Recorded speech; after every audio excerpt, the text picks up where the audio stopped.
Welcome, champions, to Season 3 of the War Within expansion. Come dive deeper into some dungeons with me as we push to that legend achievement and beyond. And don't forget to subscribe. Welcome back to Week 2 of Season 3 of the War Within. Before we get into this key, I wanted to say congrats to Liquid for taking down Mythic Dimensius in the Race to World First. Good job, boys. That was a hard fight. You guys killed it, literally, so good job.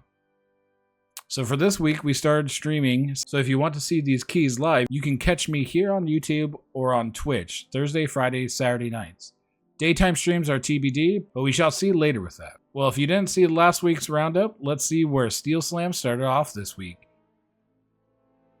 So we ended the week with an item level of 696 and a Mythic Plus score of 2582. I've got a lot of comments last week on my videos about my spec. I'm not a hardcore numbers person, but I have found I like the way Colossus plays, rather than Mountain Thane, just because of how Demolish works. It just feels really good as a spell.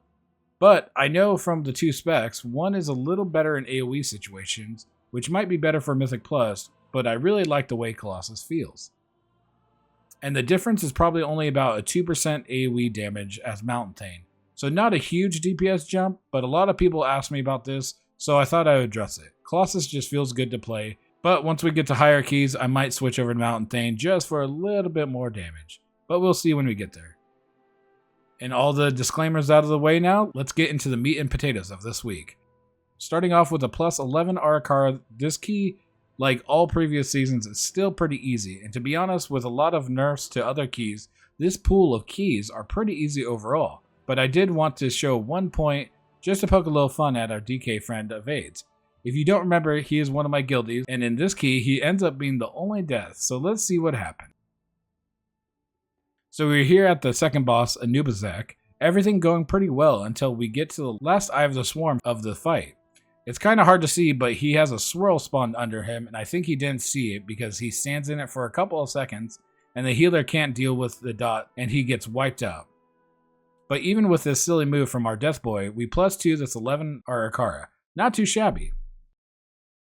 So after that nice speedy and clean key, lore ended up having some internet issues, so me and Evades continued to push on with this plus 12 Operation Floodgate. On this first pull, Evades paid off the priest to send PI his way, and he started topping the meters for a bit. But then this warlock showed him what true power was and put him away on the meters. But what is the saying? People in glass houses shouldn't throw stones? Right after this big pumping pull, I heroic leap right to the edge here and fall into the electrified water. Luckily, having Soulstone, I hop back up and make the jump for the staircase. Please tell me there's no way I didn't make this jump, but for some reason get stunned again and incur back-to-back deaths. Not a great start to this dungeon. Then we get a couple pulls further into the dungeon. Now I go around and collect everything up all nicely.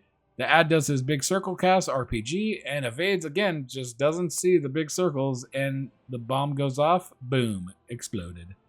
I think DKs need some more movement abilities. These wheelchairs are killing us.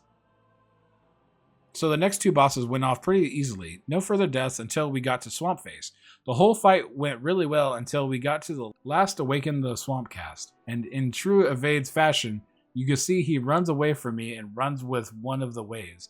And the mage also just steps right into one of the waves directly in front of us. Luckily, the boss was almost dead, so we finished him off, no problem. Next few pulls went off without a hitch, but then we got to the last hallway of this key, and it was a bloodbath. People dying left and right. Due to this bleeding out, we got to the boss with barely a minute and a half to finish off the boss, so we aren't timing it, but to add salt to the wound, we full wipe on the boss. Oof, this key had potential, but there goes that. Welp, you can't win them all. Time to go next. And next on the docket is a plus 12 Gambit, and Lore joined us again for this one. As you can see, we are on the last boss with 0 deaths. This key went swimmingly. Then people started to tunnel damage and started getting picked off, one by one from the arrow getting shot out of the stars from the middle. And then the final nail in the coffin, we missed a soak because we were man down, so the call was to go again, and then we killed the boss with 0 deaths this time. We could have plus 2 this key, but we did time it, so I guess there's that. Gambit is one of the funnest keys because it has a ton of big juicy pulls, and we love pumping damage on big juicy pulls. Lore's internet took a crap again, so me and Evades tried out 11 Dawnbreaker, and the start of this key was really weird. Losing the priest right off the rip made us worry a little bit, but then we got to the first boss, lost a couple deaths here to her, everything else kind of went pretty easily. Then we got to the orb mini boss, bled off a few deaths here, but we timed this key pretty easily. Lore was still having internet issues, so we got into probably the key that caused us the most trouble this week. We started off with a plus 12 Streets of Tazavesh, but here I wanted to give some people some tips. There's a thing called smart casting. This is usually a range issue, so I wanted to give you kind of a pro tip to know how these pulls tend to go or should go to help you live a little better. If you don't know what smart casting is when a mob is aggroed by the tank is no longer an LOS of the mob, meaning line of sight, so the mob won't just run to the tank even though he's aggroed to the tank, he will start to cast on anyone he sees. So in this instance, all the melee are around this corner and the mage and priest are sitting in the middle of the hallway. The mob has sight of the mage and priest here, so ends up killing them by just casting on them. So I know it's against range's dire instinct to survive, but you don't have to necessarily stack, but just at least round the corner so the mob can't see you, and then the mob will step closer so the tank can pick him up and then they could possibly get kicked. Yes, we had a DK here, but the DK was using his grips to stop the domes so we could still DPS the ads at full damage. Just wanted to give you guys a little tip about how to deal with pulls like this. Always try to stack with the tank or at least round the corners if they're pulling around a door. I know range don't like being in melee, but at least for the initial pull so they all get together, try to stack up as best you can and then you can get out once all the mobs are together. Other than that, then we got to the next boss. And the pull prior was not the only issue in this key. We get to the boss fight, we lose the rogue to a giant circle, and because we used the battle res on the pull prior, we are now a whole boss fight with 1 DPS down. Then we get into the suck in part of the fight, and the mage dies getting sucked too hard apparently. Does he have blink? I have no idea, but apparently not. And then here, I think I killed Evades here, but I'm not going to admit to that. But what I think happened was I got the swirl debuff that you need to soak up the orbs with to get a damage buff. And it looks like as I leaped away from Evades, an orb ran into him right then. So there's really no time for him to act here. But also I figured the swirl was picking it up, but I guess it didn't because of Z-axis issues, I guess. But he then gets sucked in a little bit with the raid damage going out and the dot. He ends up dying pretty quickly. So it's time for me and the healer to finish this guy off. Then tragedy strikes. The healer gets sucked into the swirl as well. So your boy here has to save the day and try to save this key. So I did end up killing the boss myself, but it was like a 7-minute boss fight. So we used the new voting system to abandon the key. So let's try Streets again. This time with another plus 12 Streets, jumping into way later in the key just because this key was going a lot better. Still had some deaths throughout the dungeon, but we are definitely on time to time this one. But then we got to the market event before the Oasis boss, and then we hit a bug on this event. So the new way this event works is once you pick up the item you need to take to the patrons, ads will spawn. When the ad spawned here, we started damaging him down, but apparently it made me drop the item. So now, after killing the mobs, usually there's an arrow above the item and you can pick it back up.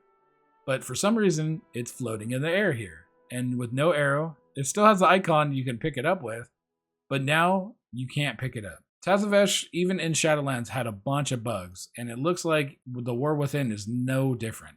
Unlucky here that this happened. This means this key is absolutely bricked because there's not going to be time to go out. And to be completely honest, I don't even know how to reset this without resetting the whole dungeon, which would brick the key anyways. If anyone has any idea of how to reset this bug or so we can manage a key, granted, the couple of minutes you lose probably will be the end of the key anyways, but at least you can finish it. If anyone knows a way to do this, leave a comment down below, and I would gladly like to try it if it ever happens again. So on my own, I did a plus 11, so at least could get some rating this week, but would have much rather have loved to get the 12 done. But rip, I guess. Blizzard, please do better. So now to the hardest key of this season. We are here at the Priory of the Sacred Flame at a plus 12 level. We are here at the first mini-boss. I end up pulling the footman and the pack by the stairs. We end up clearing out the small ads, but the mini-boss was still up, so I was trying to be efficient here by pulling 2 more packs on top of the mini-boss, and this is where it all goes wrong. We just start to rot down very quickly to pot shots and free cast, and worst of all, we end up wiping with the mini-boss not dying. Being overzealous here is what ended up killing us here, and it was all my fault. The healer calls for the abandoned vote. I tried to stay in the key until the first boss, but the healer is right. If you don't make it to the boss within the 10 minutes, it's kind of a dead key, so we go next. And next, we just did a plus 11. Instead, this key went great, all the way up until after the second boss. Here, again, I made a mistake. As you can see here, I heroic leap into pull these 2 groups.